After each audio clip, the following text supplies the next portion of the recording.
আসসালামু আলাইকুম ওয়া রাহমাতুল্লাহি ওয়া বারাকাতুহু। আলহামদুলিল্লাহ ওয়াসসালাতু ওয়াসসালামু আলা রাসূলিল্লাহ, আম্মা বা'দ।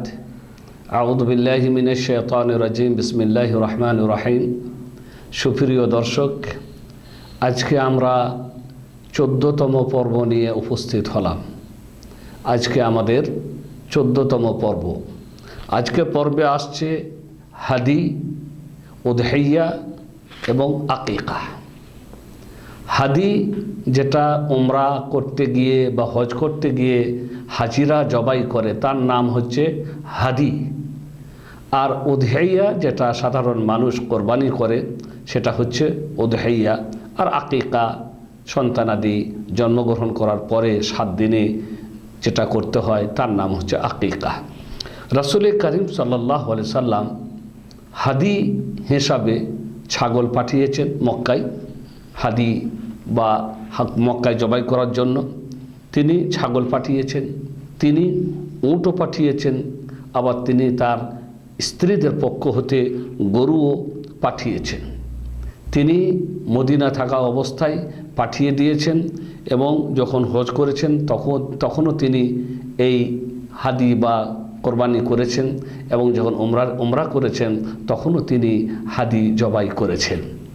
2 নম্বরে রাসূল করিম সাল্লাল্লাহু আলাইহি সাল্লামের সুন্নত ছিল, তরিকা ছিল যে তিনি ছাগলের গলায় বেরি লাগিয়ে দিতেন। বেরি মানে এই চিহ্নিত করার জন্য যে এটা হচ্ছে কোরবানির বা হাদির পশু আর কি।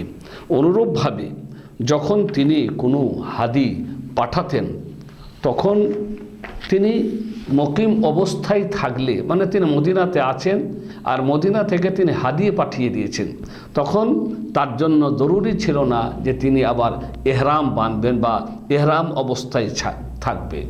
এরকম এহরাম তিনি নিয়ত করতেন না যে অবস্থায় অনেক কিছু হারাম হয়ে যায়।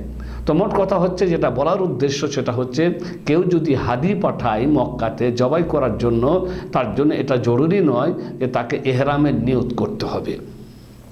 3 নম্বরে রাসূল করিম সাল্লাল্লাহু আলাইহি সাল্লাম উটের যে হাদি হতো, মানে হাদির যে উট হিসাবে যেটাকে তিনি দিতেন, সেই উটের ডান দিকের কুজটাকে একটু চিরে দিতেন, যাকে ইশার করা বলে, চিহ্নিত করে দিতেন, যাতে করে মানুষ দেখেই বুঝতে পেরে যেত এটা হচ্ছে হাদির উট, মানে এটা হচ্ছে কোরবানির পশু যেটা মক্কায় জবাই হবে। তো সামান্য পরিমাণ তিনি চিরে দিতেন, যাতে একটু সামান্য রক্তও বের হতো উটের কুজের ডান দিকে। এই কাজটা তিনি করেছেন। 4 নম্বরে রাসূল করিম সাল্লাল্লাহু আলাইহি সাল্লাম তার যে দূতকে দিয়ে তিনি হাদি পাঠিয়েছেন, তাকে নির্দেশ দিতেন যে যে জানোয়ারগুলি আমি পাঠাচ্ছি হাদি হিসাবে, তার মধ্যে কোনো জানোয়ার যদি মরণাপন্ন অবস্থায় পৌঁছে যায়, মানে হয়তো কোনো কারণে মরে যাবে, এরকম অবস্থায় যদি পৌঁছে যায়, তাহলে মরার আগে তাকে জবাই করে দিও এবং তার রক্ত দিয়ে তার রক্ত জুতোতে মাখিয়ে তার ঘাড়ে চাপিয়ে রেখো, এবং তার গোশত তুমি খাবে না এবং তোমার সাথীদের কাউকেও তার গোশত খেতে দিবে না। এটা ছিল রাসূল করিম সাল্লাল্লাহু আলাইহি সাল্লামের নিয়ম। যদি কোনো হাদি হিসাবে পাঠানো সেই জানোয়ারের অসুস্থ হয়ে মরে যাওয়ার উপক্রম হতো, তাহলে তাকে জবাই করে দিয়ে এরকমই ছেড়ে দেওয়া হতো, তার গোশত না কেউ খেত না। এটা ছিল নির্দেশ রাসূল করিম সাল্লাল্লাহু আলাইহি সাল্লাম। 5 নম্বরে রাসূল করিম সাল্লাল্লাহু আলাইহি সাল্লাম হাদিতে এবং কোরবানির জানোয়ারে শরীক হবার পারমিশন দিয়েছেন। মানে যারা হজ করতে গেছে তারা একা একটি উট বা ছাগল বা কিছু তারা দিতে পারছে না, তাদের জন্য অনুমতি দিয়েছেন যে তারা 7 জন একটা উটে বা 7 জন একটা গরুতে শরীক হতে পারবে। 7 জন মিলে একটা উট, 7 জন মিলে একটা গরু তারা ভাগা হিসাবে দিতে পারবে। রাসূল করিম সাল্লাল্লাহু আলাইহি সাল্লাম এই পারমিশন তার সাহাবীদেরকে দিয়েছিলেন, এবং তার সেই পারমিশন, তার এই অনুমতি আজও আমাদের জন্য রয়ে গেছে। আমরা যে যেখানেই আছি সাধ্যমতো যদি একটা গরু দিতে পারি ভালো কথা, একটা ছাগল দিতে পারি ভালো কথা। যদি একটা ছাগল বা একটা গরু কোনোটাই আমাদের পক্ষে সম্ভব না হয়, তাহলে আমরা কয়েকজন মিলে একটা গরুতে শরিক হতে পারবো। 7 জন হলে 7 জন বা তার কমের হলেও হবে, কিন্তু শেষ হচ্ছে 7 জন।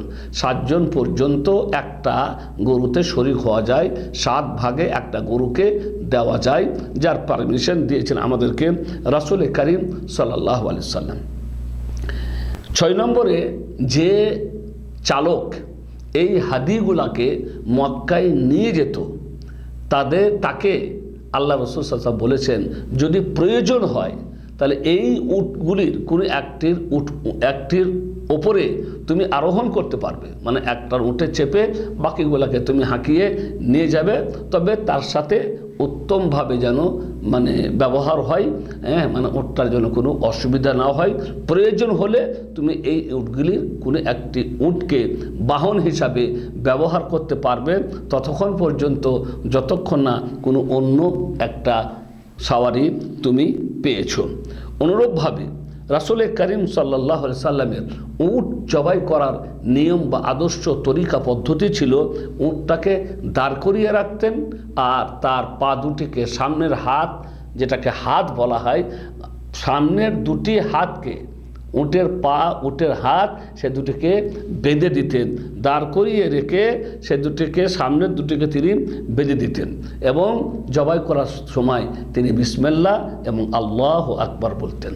প্রথমে বিসমিল্লাহ, তারপরে আল্লাহু আকবার, বিসমিল্লাহ আল্লাহু আকবার বলে তিনি জবাই করতেন। আর তিনি রাসূল করিম সাল্লাল্লাহু আলাইহি সাল্লামের তরিকা ছিল যে তিনি তার কোরবানির জানোয়ার নিজের হাতে জবাই করেছেন। তার কোরবানির জানোয়ার তিনি নিজের হাতে জবাই করেছেন যতটা পেরেছেন, আর বাকিগুলা অনেক সময় তিনি অন্যদেরকে বলেছেন তোমরা জবাই করে দাও, কিন্তু রাসূল করিম সাল্লাল্লাহু আলাইহি সাল্লাম আগে নিজের হাতে জবাই করেছেন। তার ব্যাপারে বলা হয়, যখন তিনি ছাগল জবাই করেছেন তো একাই ছাগলটাকে ধরে তার ললাটে পা রেখে তিনি জবাই করেছেন। একটি ছাগলকে ধরে তার ললাটে পা রেখে তিনি জবাই করেছেন এবং ওই একই পদ্ধতি যে তিনি প্রথমে বিসমিল্লাহ তারপর আল্লাহু আকবার বলেছেন, বিসমিল্লাহ আল্লাহু আকবার বলে জবাই করেছেন। এখানে দর্শকদের একটা শিক্ষণীয় বিষয় হচ্ছে, আমাদের দেশে প্রচলিত একটা নিয়ম হয়ে গেছে হুজুররা এসে জবাই করবে। এটা কিন্তু হুজুরদের বানানো তরিকা, আমাদের মতন হুজুরদের বানানো তরিকা। ওরা ওদের স্বার্থে কিছু পয়সাও পাবে, আরও কি আছে গোস্তের ভাগ আর কি দেয় জানি না, বাকি ওরা ওদের স্বার্থে যে না তোমরা অপেক্ষা করবে, আমরা এসে জবাই করে দেব। একজন হুজুর বা দুজন হুজুর ওই গোটা গ্রামের গরু জবাই করার জন্য ঘুরতে আছে। এখন ঘুরতে ঘুরতে ঘুরতে এখানে আসর হয়ে গেল, এখনো হুজুর এখানে পৌঁছায়নি। কি ব্যাপার, তোমাদের কোরবানি এখনো হয়নি? এখনো হুজুর আমাদের কাছে পৌঁছতে পারেননি। এই যে হুজুররা বানিয়েছে এই তরিকা তাদের নিজের স্বার্থে। ভাই আপনি কি বিসমিল্লাহ আল্লাহু আকবার বলতে জানেন না? হুজুররা আবার বলছে যে না অনেক দোয়া বলতে হয়, সেই দোয়াগুলো তোমরা জানো না। কোনো দোয়া নেই, কোনো দোয়া নেই। এই দোয়া বিসমিল্লাহ আল্লাহু আকবার, বাস বিসমিল্লাহ আল্লাহু আকবার বললে জবাই করবেন, আপনার পশু হালাল হয়ে গেল। নিজের কোরবানির পশু নিজেরাই জবাই করবেন, কোনো হুজুরের দরকার নাই। ওরা বানিয়েছে ওদের স্বার্থে, ওদেরকে বাদ দেন, নিজেরাই নিজেদের জবাই করুন। অনুরূপভাবে রাসূল করিম সাল্লাল্লাহু আলাইহি সাল্লাম উম্মতের জন্য বৈধ করেছেন যে তারা তাদের কোরবানির মাংস খাবে, তার কোরবানির মাংস জমা রাখবে এবং যতটা পারবে খাবে আর যতটা পারবে বন্টন করবে, যতটা পারবে জমা রাখবে নিজের ইচ্ছা মতন। রাসূল করিম সাল্লাল্লাহু আলাইহি সাল্লাম এই পারমিশন দিয়েছেন। 12 নম্বরে রাসূল করিম সাল্লাল্লাহু আলাইহি সাল্লাম উমরা করার পরে যখন পশু জবাই করতেন, উমরাতেও তিনি কোরবানি দিয়েছেন। কোরবানি উমরা করার পরে যে কোরবানিটা তিনি দিয়েছেন তিনি মারওয়ায় দিয়েছেন। ওই মারওয়া, সাফার মারওয়া, যেখানে সাই করতে হয়। আজকার মারওয়া তার ওই মারওয়া নেই, সেই যুগের মারওয়া ছিল ওই রকমই মারওয়া, পাহাড়ে পাথরে ভরা। সেখানেই রাসূল করিম সাল্লাল্লাহু আলাইহি সাল্লাম কোরবানি করেছেন। অনুরূপভাবে রাসূল করিম সাল্লাল্লাহু আলাইহি সাল্লাম কোনো কোরবানি হালাল হওয়ার আগে করেননি। মানে হজ করতে গিয়ে বা উমরা করতে গিয়ে আগে সম্পূর্ণ কাজ করে নিয়েছেন, তারপরে তিনি হালাল হয়ে গেছেন, তারপরে কোরবানি করেছেন। অনুরূপভাবে তিনি সূর্য ওঠার আগে কোনো কোরবানি করেননি। সূর্য ওঠার আগে তিনি কোরবানি করেননি, তিনি কোরবানি করেছেন সূর্য ওঠার পর। এটা হচ্ছে জরুরি একটা বিষয় যে মানুষ সূর্য ওঠার পরই কোরবানি করবে, সূর্য ওঠার আগে কোরবানি করা যাবে না। এবার আসছে সাধারণ কোরবানি। এটা গেল হজে আর উমরাতে যারা হাদি দেয়, যারা কোরবানি করে। এবার আসছে সাধারণ কোরবানি সম্পর্কে। রাসূল করিম সাল্লাল্লাহু আলাইহি সাল্লাম কখনোই কোরবানি করতে বাদ দেননি। তার মদিনার জীবনে 10 বছর ছিলেন, 10 বছর তিনি কোরবানি করেছিলেন। তো তিনি কখনোই কোরবানি বাদ দেননি। তিনি 2টো করে ভেড়া কোরবানি দিয়েছেন, এবং তিনি কোরবানি দিয়েছেন ঈদের নামাজের পর, ঈদের নামাজের আগে নয়। তাই রাসূল করিম সাল্লাল্লাহু আলাইহি সাল্লাম বলেছেন, কুল্লু আইয়ামি তাশরিক যাবহুন। মুসনাদ আহমদের হাদিস। আইয়ামে তাশরিক মানে হচ্ছে 10 তারিখের পরে যে দিনগুটি আসে, 10 তারিখের পরে জুলহজ মাসের 11 তারিখ, 12 তারিখ, 13 তারিখ, এই দিন কোটাকে আইয়ামে তাশরিক বলা হয়। মানে 10 তারিখেও কোরবানি করা যায়, 11 তারিখেও কোরবানি করা যায়, 12 তারিখেও কোরবানি করা যায়, 13 তারিখেও কোরবানি করা যায়। তাই আল্লাহ নবী বললেন প্রত্যেক তাশরিকের দিনে জবাই করা যায়, কোরবানি আছে। অতএব রাসূল করিম সাল্লাল্লাহু আলাইহি সাল্লাম কোরবানি করেছেন ঈদের নামাজের পর, এবং উম্মতকে জানিয়ে দিয়েছেন যে আইয়ামে তাশরিক 13 তারিখ পর্যন্ত কোরবানি করা যায়। অনুরূপভাবে রাসূল করিম সাল্লাল্লাহু আলাইহি সাল্লাম জানিয়েছেন, মান দাবাহা ক্বাবলা সালাতি ফালাইসা মিনান নুসুকি ফি শাই ওয়া ইন্নামা হুয়া লাহমুন কদ্দামাহু লিআহলিহি। রাসূল করিম সাল্লাল্লাহু আলাইহি সাল্লাম বলেছেন, যদি কেউ কোরবানি ঈদের নামাজের আগেই করে তাহলে সেটা কোরবানি হবে না, বরং সেটা সাধারণ মাংস হবে, যা সে তার পরিবারের জন্য পেশ করলো বা পরিবারকে খাওয়াবে। কোরবানি হিসাবে এটা গণ্য হবে না। কোরবানি হবে যখন সেটাকে ঈদের নামাজের পরে করা হবে। অনুরূপভাবে রাসূল করিম সাল্লাল্লাহু আলাইহি সাল্লাম 6 মাসের ভেড়ার বাচ্চাকে কোরবানি দেওয়ার অনুমতি দিয়েছেন। 6 মাসের ভেড়ার বাচ্চা সাধারণত 1 বছর হতে হয়, কিন্তু কোনো কারণে যদি হঠাৎ করে কারো ছাগল ভেড়া মারা যায়, তাহলে তার কাছে 6 মাসের ছোট বাচ্চা যদি থাকে সেটাকে সে কোরবানি করতে পারবে। উটের জন্য 5 বছরের শর্ত, যে একটি উট কোরবানি দিবেন যখন সেটা 5 বছরের হয়ে যাবে, আর ছাগলের জন্য হয়েছে 2 বছর পার হয়ে যখন 3য় বছরে প্রবেশ করবে। মানে 2 বছর হলেই একটা ছাগলকে কোরবানি হিসাবে জবাই করা যায় বা তাকে কোরবানি দেওয়া যায়। অনুরূপভাবে 4 নম্বরে রাসূল করিম সাল্লাল্লাহু আলাইহি সাল্লাম জানিয়েছেন তার উম্মতকে যে তারা যেন কোরবানি হিসেবে যেটা দেবে সেটা যেন খুব সুন্দর হয়, সুস্থ হয়, তার মধ্যে যেন কোনো রকমের কোনো দোষ ত্রুটি না রাখে। তাই তিনি বলেছেন, কান কাটা কোরবানি দিবে না, কান কাটা কোরবানি দিবে না, শিং ভাঙা কোরবানি দিবে না, কানা, ন্যাংরা, পা ভাঙা, অত্যধিক দুর্বল এই সমস্ত পশুগুলাকে কোরবানি দিবে না। অত্যধিক দুর্বল, লড়তেই পারে না, তো এরকম পশু কোরবানি দিবে না। তাই যার কান কাটা, যার পা ভাঙা ইত্যাদি এই সমস্ত কোনো পশুকে কোরবানি দিবে না। এবং তিনি বলেছেন, যে পশুর তোমরা কোরবানি দিবে তার চোখ এবং তার কান ভালো করে তোমরা দেখে নিও। মানে তার চোখে কোনো দোষ নাই তো। মানে অনেক সময় চোখ দেখবেন মনে হয় ঠিক চোখ, কিন্তু চোখটা দেখছে কি না, কারণ চোখের পুতলাটা ঠিকই আছে, কিন্তু ওতে দৃষ্টি আছে কিনা বোঝা যাবে না। তাই রাসূল করিম সাল্লাল্লাহু আলাইহি সাল্লাম চেক করে নিতে বলেছেন, যে পশুকে তোমরা কোরবানি দিবে তার চোখটা আর তার কানটা ভালো করে চেক করে নিও, ভালো করে দেখে নিও যে ঠিক আছে তো, তাতে কোনো দোষ নাই তো। অনুরূপভাবে 5 নম্বরে রাসূল করিম সাল্লাল্লাহু আলাইহি সাল্লাম বলেছেন, যারা কোরবানি করার ইচ্ছা করে, কোরবানি করার যারা ইচ্ছা করে তাদের জন্য জরুরি নয়, তবুও সুন্নত হলো যে তারা জিলহজ মাসের 1ম তারিখ থেকে নিয়ে 10 তারিখ পর্যন্ত তাদের শরীরের কোনো চুল আর কাটবে না, নখ কাটবে না আর চুল কাটবে না। 1ম তারিখ থেকে নিয়ে 10 তারিখ পর্যন্ত যারা কোরবানি করার ইচ্ছা করে। 6 নম্বরে রাসূল করিম সাল্লাল্লাহু আলাইহি সাল্লাম কখনো কখনো ঈদের মাঠেই কোরবানি করেছেন। ঈদের মাঠে ঈদের নামাজ পড়ে সেখানেই কোরবানি করেছেন। ঈদের মাঠ মানে সেরকম মাঠ মানে আমাদের মতন নয়, মানে বালি টালি এরকম থাকতো, কাঁকড় টাকড় থাকতো, সেখানে তিনি কোরবানি করতেন। আবার ওই কাঁকড় টাকড় মানে বালি টালি দিয়ে সে রক্ত সব চলে যেত, কিছু বোঝা যাচ্ছে না। অনুরূপভাবে রাসূল করিম সাল্লাল্লাহু আলাইহি ওয়াসাল্লাম বলেছেন, একটা ছাগল একটি পরিবারের জন্য, একটা ছাগল যে মানুষটা দিচ্ছে বাড়ির গার্জেন তার পক্ষ থেকে এবং তার বাড়ির সকলের পক্ষ থেকে যথেষ্ট হবে। 1 ভাগা কোরবানি একটা ছাগল তার পক্ষ থেকে এবং তার বাড়ির সকলের পক্ষ থেকে যথেষ্ট হবে।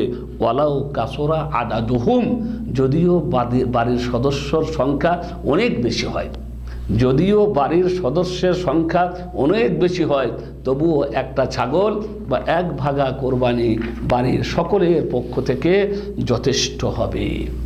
এবারে আসছি আর একটা বিষয়, সেটা হচ্ছে আকিকা। দেখেন, আমরা অন্যান্য বিষয়ে বেশ ধুমধাম করি, যার কোনো তেমন ধুমধাম করার দরকার নেই। যেমন মুসলমানি দেওয়ার সময় আমরা খুব ধুমধাম করি। তারপরে আরও একটা বিজাতিদের প্রথা যা আমরা করি, বার্থডে ইত্যাদি, এখানে আমরা ধুমধাম করি, যেগুলা বিজাতিদের প্রথা, যা থেকে আমাদেরকে দূরে থাকতে হবে। কিন্তু ছেলেদের আকিকা দেওয়ার ব্যাপারে আমরা তেমন গুরুত্ব দিই না, অথচ এটা অতীব গুরুত্বপূর্ণ একটা বিষয় যা রাসূল করিম সাল্লাল্লাহু আলাইহি সাল্লাম আমাদেরকে জানিয়ে গেছেন। তিনি বলেছেন, আবু দাউদ, তিরমিজি এবং নাসাই শরীফের হাদিস, তিনি বলেছেন, কুল্লু গোলামিন রহিনাতুন বে আকিকাতিহি তুদবাহু ইয়াউমুস সা'বে ওয়া ইউহলাক রাসাহু ওয়া ইউসাম্মা। প্রত্যেক শিশু তার আকিকার সাথে ঝুলে থাকে, বন্ধক থাকে, যেন আপনি বাঁধা আছে, মুক্ত নয় আকিকার সাথে। প্রত্যেক সন্তান তার আকিকার সাথে যেন মানে বন্ধক আছে, আপনি বন্ধ করে রেখেছেন কারো কাছে, ঠিক এরকম অবস্থা। অতএব তার জন্য আকিকা দাও, 7 দিনে দিনে তার আকিকা দাও এবং তার মাথা নাড়া করে দাও এবং তার একটি সুন্দর নাম রাখো। রাসূল করিম সাল্লাল্লাহু আলাইহি সাল্লাম নিজে আকিকা দিয়েছেন এবং উম্মতকে আকিকা দেওয়ার জন্য উদ্বুদ্ধ করেছেন, তাদেরকে উৎসাহিত করেছেন। তারপরে বলেছেন 2 নম্বরে যে ছেলে হলে কটা দিবে আর মেয়ে হলে কটা দিবে। রাসূল করিম সাল্লাল্লাহু আলাইহি সাল্লাম আবু দাউদ এবং নাসাইতে বলে দিয়েছেন, আনিল গোলামে শাআতানি ওয়া আনিল জারিয়াতে শাআ। যদি বেটা ছেলে হয় তাহলে 2টি প্রাণ লাগবে, আর যদি মেয়ে ছেলে হয় তাহলে 1টি। এখানে আর একটা কথা সবাই জেনে রাখা দরকার, যে ভাগাতে আকিকা হয় না। মানে এই নয় যে একটা গরু কিনে 7টা নামে আকিকা দিয়ে দিলাম, ভাগাতে আকিকা হয় না। কারণ আকিকার জন্য পৃথক পৃথক প্রাণের কথা বলেছেন রাসূল করিম সাল্লাল্লাহু আলাইহি ওয়াসাল্লাম। অতএব প্রত্যেকের জন্য 1টা করে ছাগল, যদি মেয়ে হয়, আর ছেলে হলে 2টি করে। এই হচ্ছে রাসূল করিম সাল্লাল্লাহু আলাইহি সাল্লামের তরিকা। আর আমাদের সকলের উচিত মুহাম্মদ রাসূলুল্লাহ সাল্লাল্লাহু আলাইহি সাল্লামের তরিকার অনুযায়ী আমল করা, ওই তরিকার অনুযায়ী নয় যে তরিকা বানিয়েছে আমাদের মতন কিছু হুজুররা। আল্লাহ তাদেরকে হিদায়াত দান করুন। ওয়া সাল্লাল্লাহু আলা নবিয়িনা মুহাম্মদ ওয়া আলা আলিহি ওয়া সাহবিহি আজমাইন।